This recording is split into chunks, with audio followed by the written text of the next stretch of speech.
안녕하세요. 오늘은 문명 6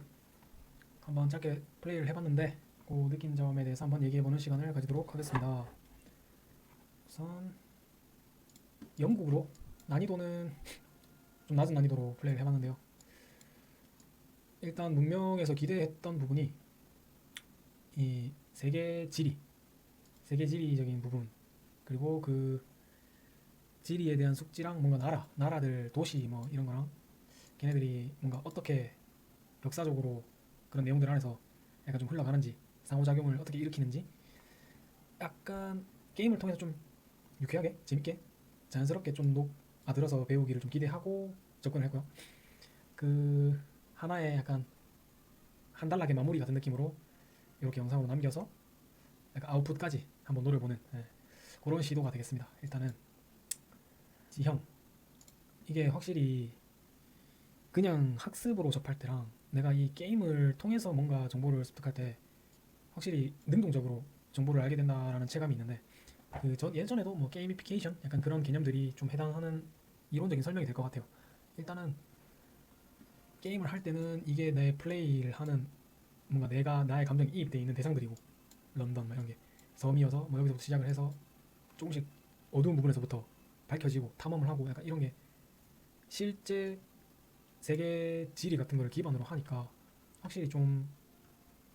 남처럼 느껴지지 않고 이입감을 가지고 정보를 얻는데 좀 도움을 많이 얻었던 것 같고, 해서 저는 연던이다 보니까 기본적으로 섬이어서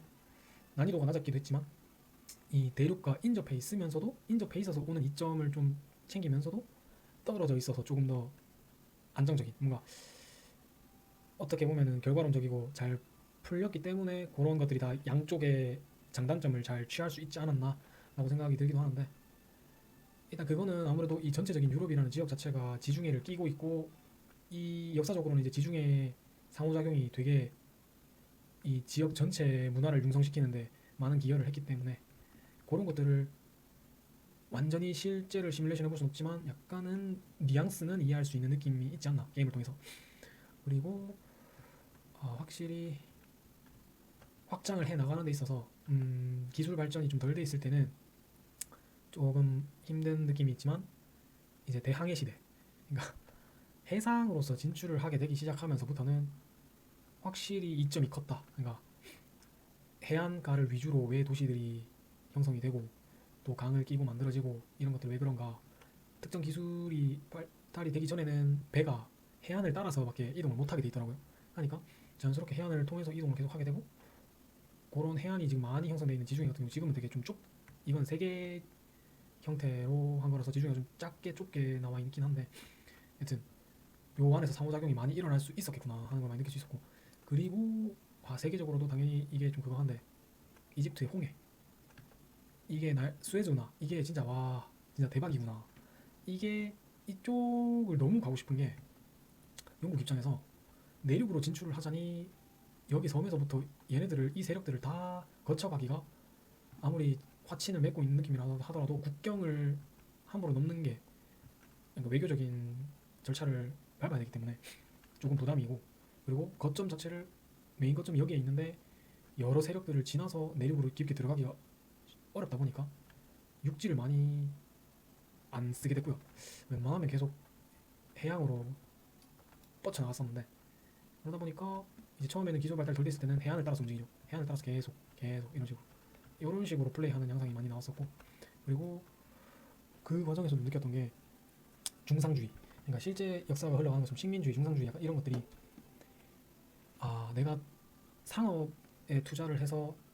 이 가치나 에너지나 자원들을 화폐로 전환을 시키고 그 화폐를 가지고 국가 주도적으로 뭔가 집중력 있게 전략적으로 뭔가 에너지를 투자하고 사용할 때 이 경쟁이 엄청 치열한 유럽이다 보니까 경쟁 우위를 점하는 데 있어서 굉장히 효과적이구나, 그런 걸 많이 느꼈고, 그리고 상업이라는 것 자체가 어떻게 보면 또 내수 경제도 있겠지만은 국제적인 외교적인 교역, 상호작용, 타국과의 상호작용, 이런 게 되게 중요하고, 도시 국가들이 많이 형성되어 있는데 걔네들이랑 외교적으로 이렇게 네트워크를 많이 형성하는 거. 그러니까 결국에는 현 시대에서도 개개인들끼리의 네트워크 상호작용, 뭐 한국으로 치면 뭐 학연, 지연 뭐 등등, 뭐 이런 연출이 되게 중요한 거는 다들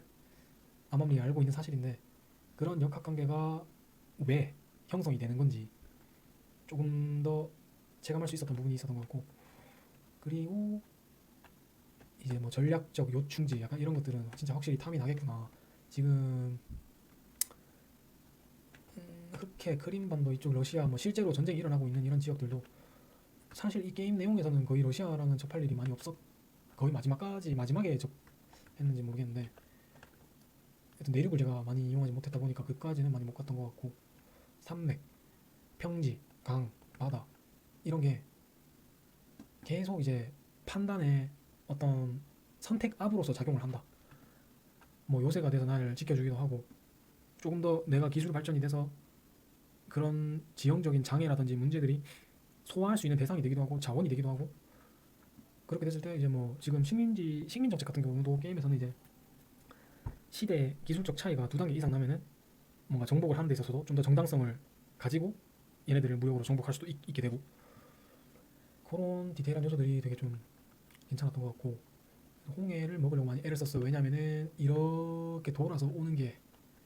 너무 비효율적이니까 여기에서 바로 이쪽으로 진출을 하면 여기 지금 땅이 다 주인이 없는 땅인 느낌으로 막 비어 있었으니까 근데 지금은 일본이 거의 다 먹긴 했는데 일본 애들이 여기서 완전 빈 지역들을 많이 확장을 했는데 그래서 보통 사람이 안락하고 살아가는데 별 문제가 없으면은 현실에 안주하기 마련인데 그러니까 뭔가 이 팽창주의라고 해야 하나? 그러니까 세상이 이렇게 넓고 막 저기가 다 비어 있고 이렇게 느껴지니까 막 빨리 막 자원을 효율적으로 돌려서 빈 땅을 차지하고 싶고 그리고 차지를 하는 과정에서도 뭐 누군가 사람의 생명체가 있었는데 얘네들 그래도 나보다 훨씬 문명이 떨어지니까 이런 식으로 차지하고 싶은 마음은 이미 관성을 가지고 진행을 하고 거기에 대한 어떤 논리적인 뭐 뒷받침이 되는 뭔가 설득력 같은 것들을 계속 형성해 나가고 그리고 뭐랄까 숲, 사막 실제 뭐 호주 같은 경우도 산호지대 약간 그런 부분들을 짧게나마 그냥 스치듯이 스미듯이 약간 뭐 느낄 수 있는 정도 됐던 것 같고 기본적으로는 이제 지구본을 보지 않는 이상 이제 약간 이렇게 돌아서 만나는 느낌을 체감하기가 쉽진 않은데 이제 유럽에서도 아메리카로 넘어갈 때 이제 위로 아래로는 뭐 남극 북극으로 빙하지대로 막혀 있지만 뭐 한국에서 아메리카로 실제로 요 루트로 넘어왔다라고 하더라고요. 이렇게 뉴욕 쪽으로 해서 서부 개척하고 미국도 참 넓네요. 확실히 이쪽은 좀 척박하더라. 정찰을 다녀보니까 애들이 다니기가 좀 이동력이 많이 떨어지고 데스밸리 약간 이렇게 산맥 뭔가 산맥들도 많이 좀 듬성듬성하지만 느낌은 좀 느낄 수 있었던 것 같고 여기 파나마나 이쪽도 좀 뚫려 있으면 참 좋겠다 하는 마음이 절로 생기는 게임을 통해서 절로 느끼게 되는 왜냐하면 여기에서도 여기에 뚫려 있으면 이렇게 바로 가면 되는데 막혀 있으니까 여기를 이렇게 배로 가려면 돌아가야 되고 뭐 물론 육지로 뭐 이렇게 건너갈 수도 있겠지만 여튼 해서 여기서도 이제 아메리카 대륙에서도 바로 일로 가면은 쭉 가면은 이제 일본을 만나게 되고 일본을 만나게 되고 확실히 한국이 이제 역사적으로도 좀 뭐 그 당시 이제 서양 열강들과의 접점 교류 외교 이런 것이 약간 지리적으로도 납득이 되는 게 일로 바로 오면은 일본이 이렇게 싹 싸고 있으니까 한국이 어쨌든 2차적이고 요렇게 들어와도 싱가포르 이렇게 해가지고